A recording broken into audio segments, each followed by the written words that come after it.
welcome to the review. A much-needed win for Pakistan after 11 losses that they've seen. This was a fantastic win for them, and the way the things fared for them today, the way they scored 348, and you saw some contributions from the likes of Mohammad Hafiz, who was the man of the match, as well as Babar Azam making that 63. And England in reply were 334 for 9.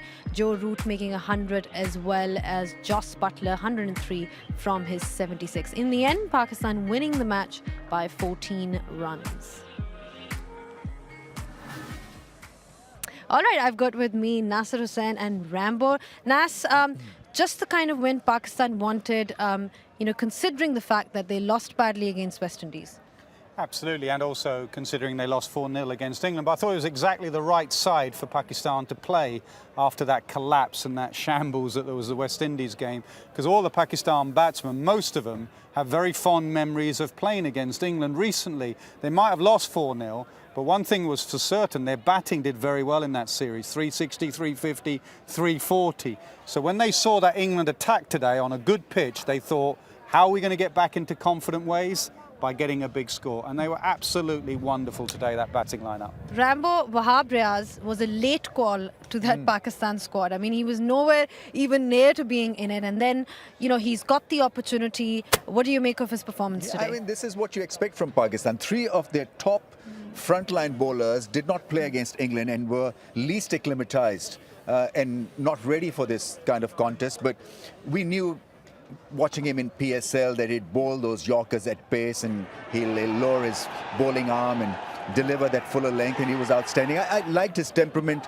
I liked the way he operated in tough situations, tough moments, and Pakistan did not lose the grip also. I think, as we all know, unplug Pakistan at your own peril, and today they were outstanding. I think England were messy in the field, and that helped Pakistan, and Pakistan got about 20 extra runs that England would have wanted them to get. I mean, what makes Wahab Riaz so special, Anas? I mean, what is it about his bowling that makes him a standout bowler? I think experience. I think the lads that they played in the bilateral series were talented young men, but I think this tournament has probably come a fraction early to them. I think they are the future, definitely. I see why they went down that road. But in a game like this, you need the experience of when to bowl the slower ball, when to bowl the slower ball bouncer, when to go to that Yorker. So big match players. So I think that's what Sarfaraz wanted around him in such a vital game. And I mean, of course, when you look at the match, the turning point of the game was Jos Buttler's wicket, Rambo, and Mohammad Amir, again somebody who's been recalled, into the World Cup squad, got that all-important wicket.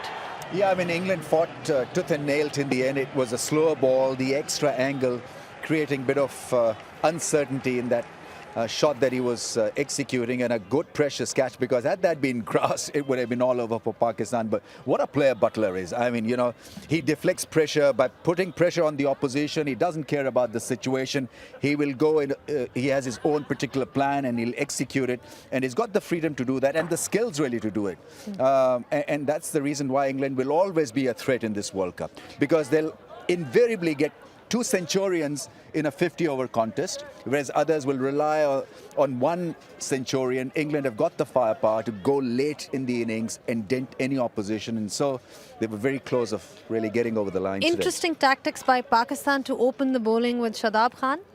It was interesting, and I thought it was brave from Sarfaraz, because the first couple of overs weren't great, and he could have easily said, right, I'm going to take you off, but he stuck with him, and he got the wicket in the end. It was a full delivery that Jason Roy tried to sweep. They've obviously learnt from South Africa, who start with Imran Tahir. South Africa did it for Roy and ended up getting Bairstow out. And I think today Pakistan did it for Roy and got Roy out. I applaud Sarfaraz for the captaincy, because a weaker captain would have said, that didn't work, you're coming off. But he kept him on for another couple of overs, and he rewarded him with the wicket. Even somebody like Mohammad Hafiz, I mean, we've seen the way he's performed today for Pakistan, Rambo. We know that he can add that all-rounder value towards the squad. I mean, how crucial was he today?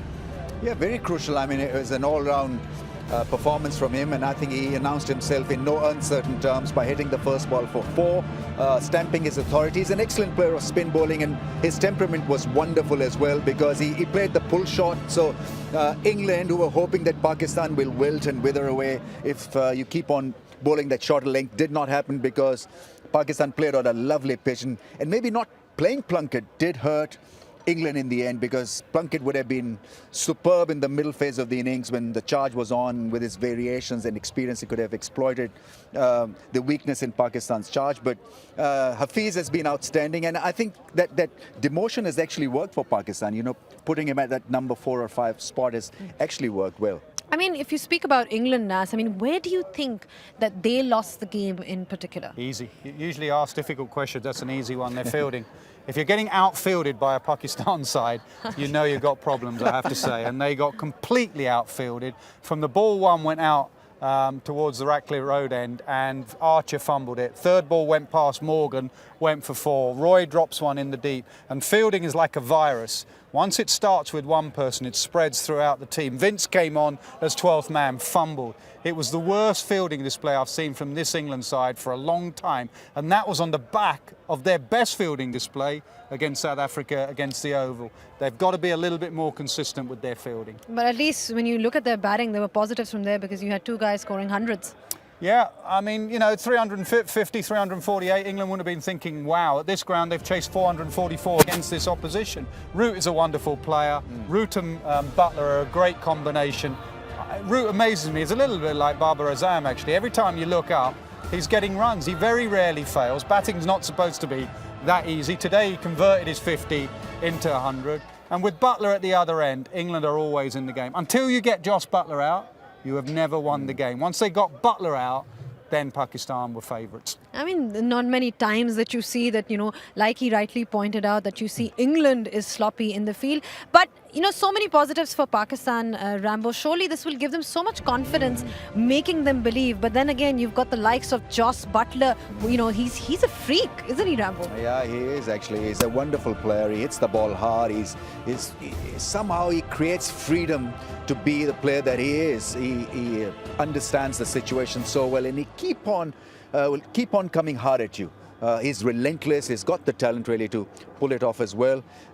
Regarding England's fielding, I think this is a World Cup stage. So this stage can get to any side, you know. And so I was hoping that England will get a stage fright. And it happened probably today, because in a bilateral series, you don't look at little points, but in a World Cup stage, a costly catch missed or a run out missed, chance missed, really affects the overall morale and how you perform as a team. All right, let's see how they fare in the next one. We've got, of course, we're into the World Cup now, a couple of games into it, and you've got the points table there as well. West Indies sitting right at the top after that fantastic win over Pakistan. Pakistan's net run rate has increased after this win for them, and England is there as well with 2 points after having won one of their games.